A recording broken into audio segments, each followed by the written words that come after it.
今回は一見ネタに見えて実は強い、ジュエマの歴史を語る伝説の男たちを紹介していきます。カードの画像だけでもだいぶ異彩を放っている彼らですが、見た目に引けを取らない様々な強さを持っています。今回はそんな彼らの魅力を1枚ずつ解説していきたいと思います。それでは本編へ移ります。まずはこちら、究極と書いてウルトラと読む、すべてを兼ね備えた完璧な男、ウルトラ男です。闇文明、コスト3、パワー3000、種族はヘドリアン、ハンター、エイリアン、サムライ、ナイト、オリジン、ダイナモ、忍び、サバイバーと驚異の9種族、そしてなんと驚きの効果なし。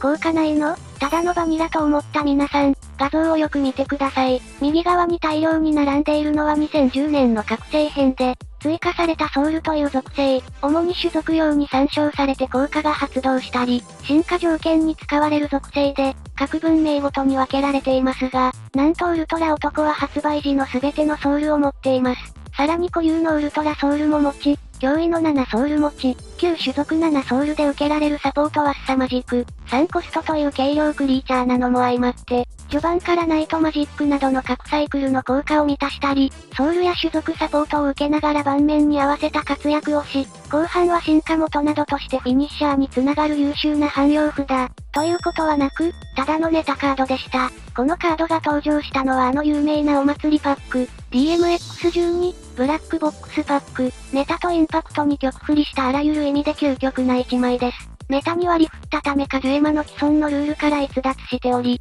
サバイバーやハンターなどの種族の命名ルールは当てはまらず、ダイナモを持っているのに効果を分け与えられない、サバイバーなのに重複する効果を持っていない、各サイクルが持っているマークなどがイラストにないなど、あらゆるルールを超越したまさに究極の男、究極のネタ男です。真面目に使い道を考えるなら、種族の数を活かした種族参照カードでの利用。シャーマントーテムでは旧種族なので大量ドローが見込めます。祭りだワッショイなどのバニラサポートがあるバニラビートでの活用。ソウルの多さを活かしたソウルデッキの作成。複雑な進化元などを要求するデッキでの進化元。サバイバーデッキの闇色枠などでしょうか。環境としての性能は難しいところですが、ネタとしては使うだけで確実に相手を驚かせられます。再録もされているカードなので入手は容易で、ファンデッキやネタデッキを愛する方は、ぜひとも使ってみてはいかがでしょうか。お祭りパックでこれまでの種族とソウルを振り返った、歴史を語る男、ウルトラ男の紹介でした。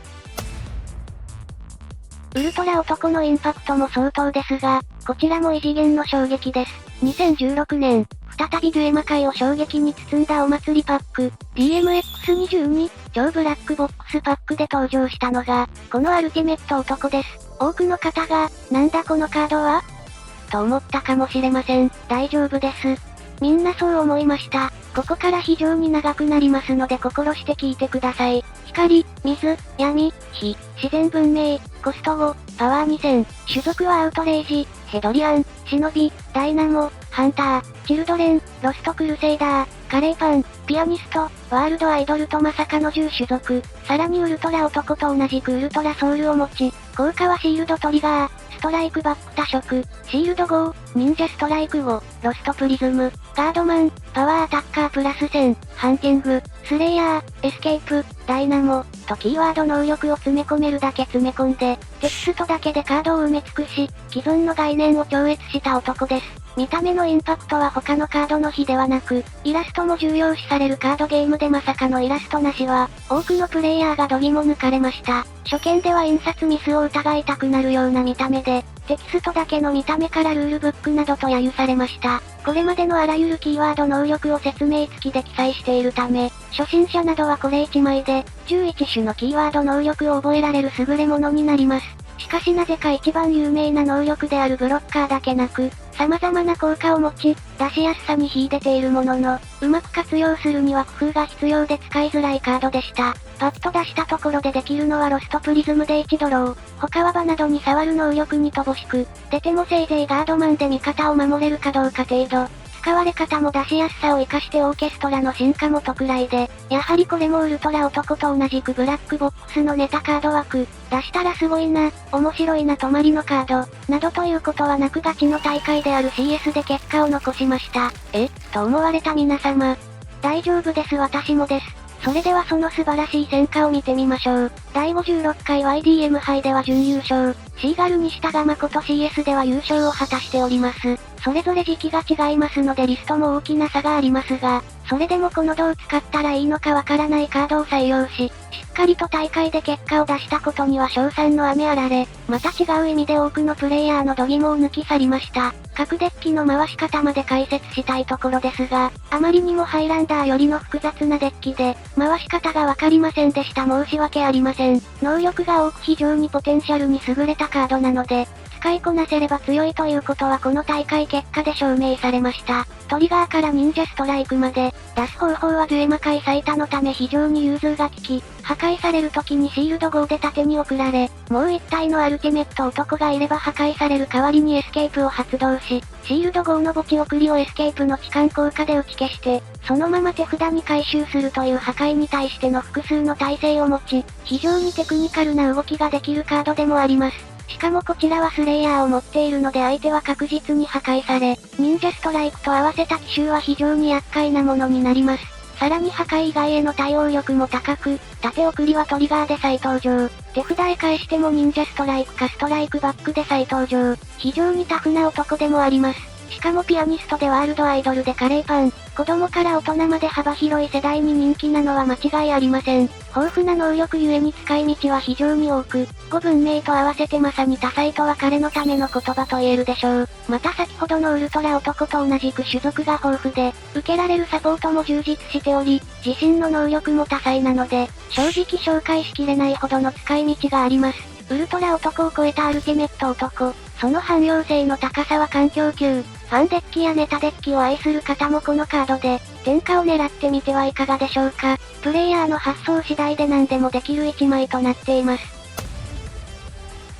そろそろ皆様お気づきかと思いますが、またもやブラックボックスがやりました。DMEX8、謎のブラックボックスパックで登場したカードアイコニック男。当て字が凄まじいことになっていますがカードスペックは、光、水、闇、火、自然文明、コスト3、パワー3000、種族がワンダフォース、トリックス、デリートロン、ヘドリアン、フィッシュ、ガーディアン、ジャイアント、ゼノパーツの8種族、能力はなしの GR クリーチャーとなっています。特筆すべきはやはりテキスト欄のアイコンの数、歴代デュエルマスターズの、エキスパンションのアイコンが並んでおりその数43種、デュエルマスターズの歴史の長さを物語っております。皆様はどのアイコンからプレイを始めましたか？よろしければぜひコメントしていってください。アイコン一つ取ってみても非常に思い出深く、各章でよく使ったカードや、この時期にあのカードが再録された、など様々な思い出が蘇ってきます。アイコンから歴史を振り返ることができるカードになっております。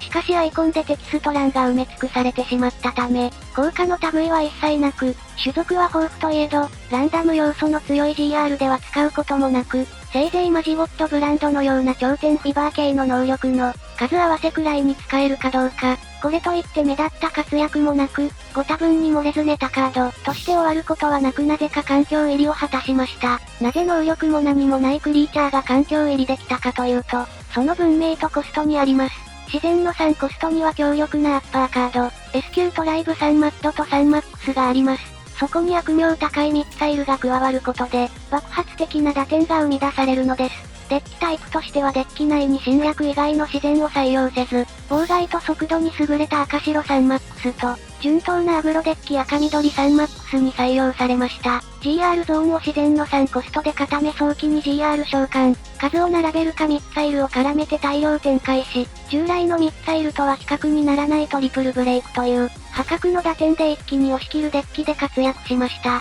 ミッサイルがなくとも妨害など多くのクリーチャーが並ぶ、アグロデッキなので打点形成は容易で3マックスが行きやすく、バニラといえど無視できない威圧感を放っていました。さらに GR ゾーン自然ではなく火に寄せることで、先ほどのマジゴッドブランドのフィバーを発動させつつ、3マックスで3打点を生むというアグロでは考えられない、破格の過剰打点を生み出すことができます。これは人自然を持つアイコニック男にしかできない芸当です。3マックスはマナに埋めることができるため手札を圧迫せず、妨害も受けにくいため、ブランドとアイコニック男がまくれれば、ミッサイル、GR、